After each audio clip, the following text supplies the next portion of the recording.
Hizmet means service, and that means that you actually put into action the words instead of just preaching, instead of self-congratulatory events, instead of pointing fingers outward.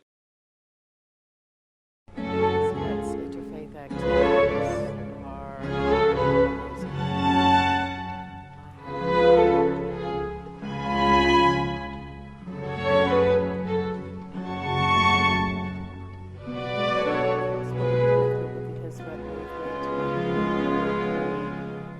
Probably.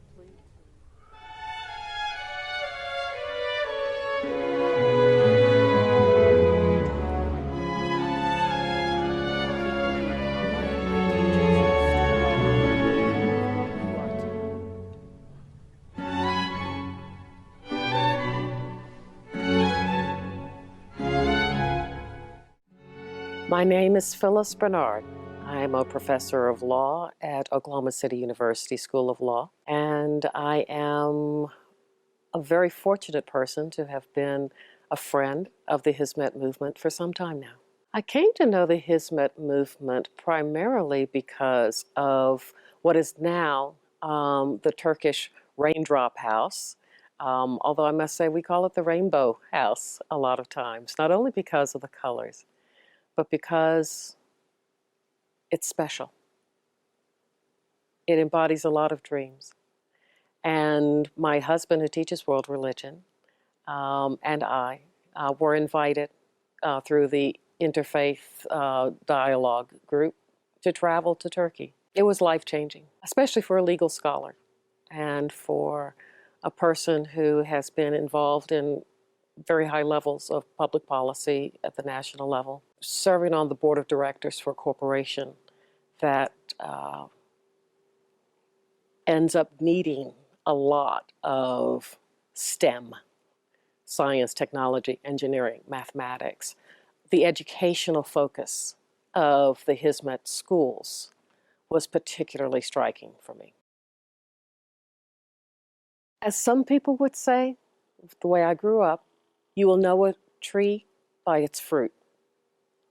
The fruit of the Hizmet movement, as I have studied it and as I have observed it, including and maybe especially here in my town of Oklahoma City, is extremely positive. Hizmet means service, and that means that you actually put into action the words instead of just preaching, instead of self-congratulatory events, instead of pointing fingers outward, which unfortunately is what I think I see with many organizations that proclaim to be about making the world a better place.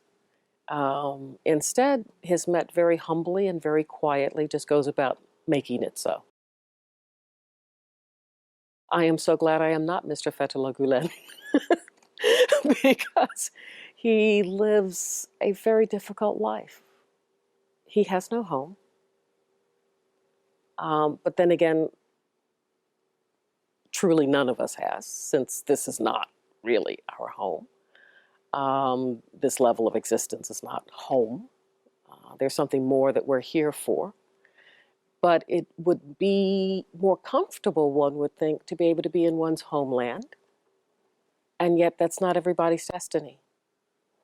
I think of Mr. Gulen as very similar to the Venerable Thich Nhat Hanh, the Vietnamese monk who was exiled from Vietnam because he believed that no matter what your political party was, no matter what your faith tradition is, that you deserved to have compassion and mercy and health and healing and education.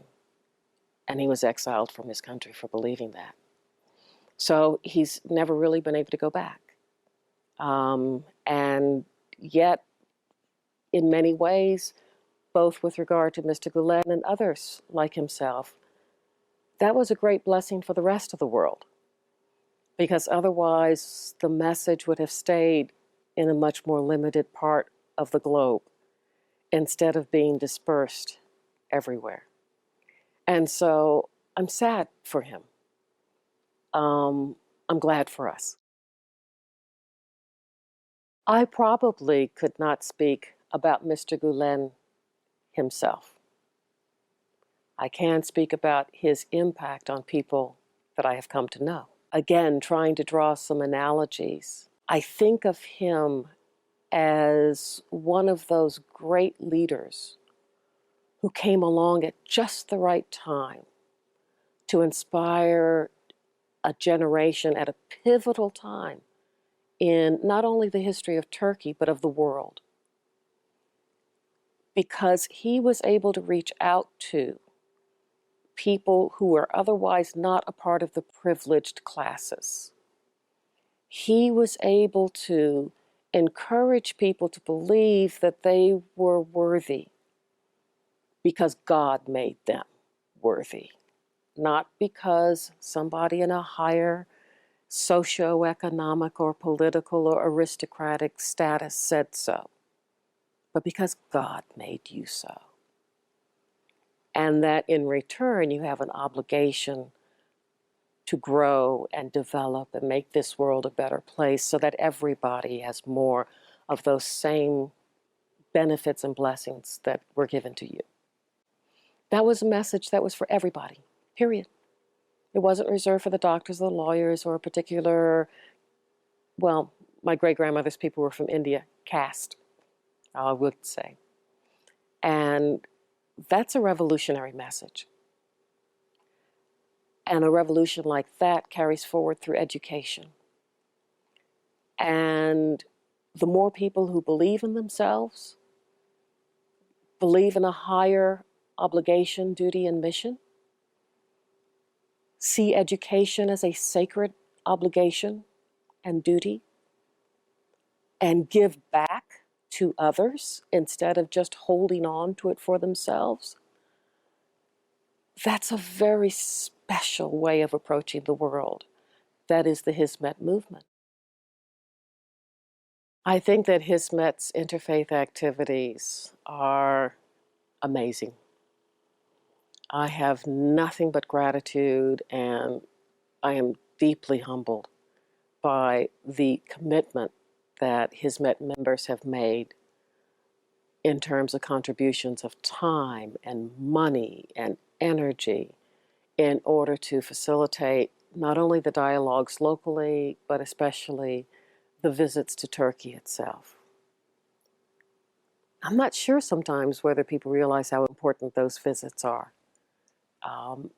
I consider myself to be a fairly intelligent global person. You can look at my resume and that's how it would read.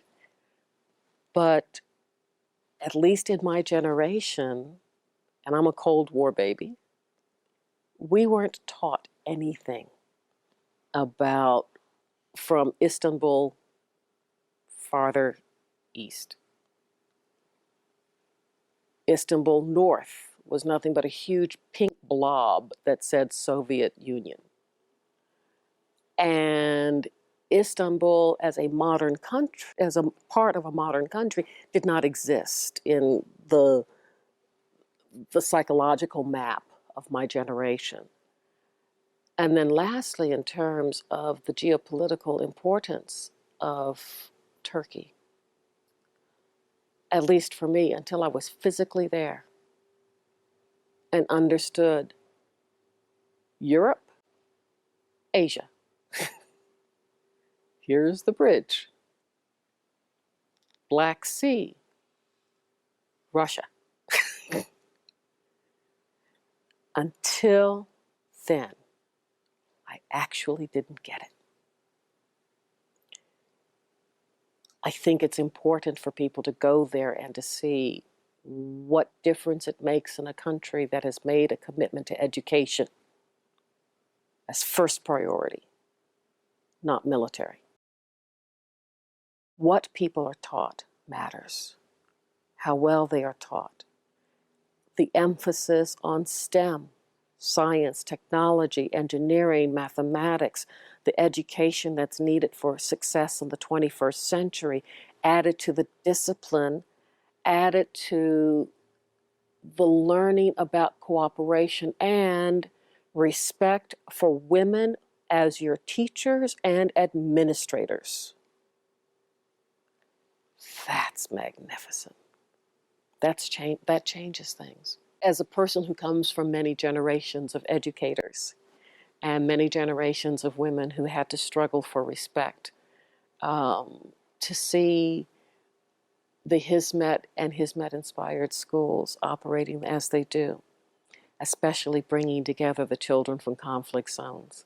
I keep thinking, oh, please let me see one of the schools in Liberia where I had been. Let me see some of the schools in Rwanda where I had been. Let me see some of the schools in Congo, in Kenya. And I will look at those places as these are the seeds planted that in 20 years are going to be the foundation for an entirely new society. Is Hizmet too good to be true? I spent most of a book chapter on exploring that in the book that's coming out spring of 2015, University of California Press, titled Hizmet Means Service.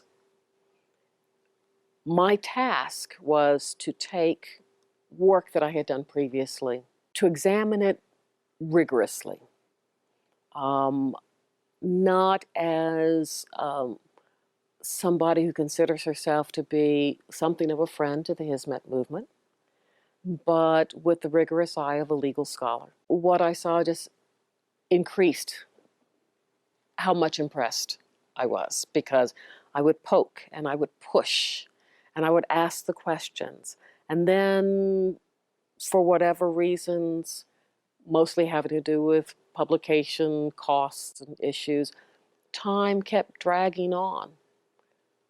And so what I was examining at the beginning was not what I examined at the end. At the beginning, frankly, Hizmet was very popular amongst business people. Everybody wanted to be a part of the Confederation of Turkish business people that were associated with Hizmet, and I was asking the question myself, are they members because it's popular? Are they members because this is a way of getting business referrals? Are they members because they are afraid that maybe there is some deal making going on in the back rooms, and if they're not there, they'll be cut out of the deal? Frankly, that's the standard operating procedure for doing business in many settings, including here in Oklahoma. It's called the good old boy system. Okay. Back east, amongst the Ivy League schools where I got my education and in our law firms, they would consider it to be the club. Are you a member of the club? But everybody does it, except Hizmet. And that's what makes it very difficult for people to understand.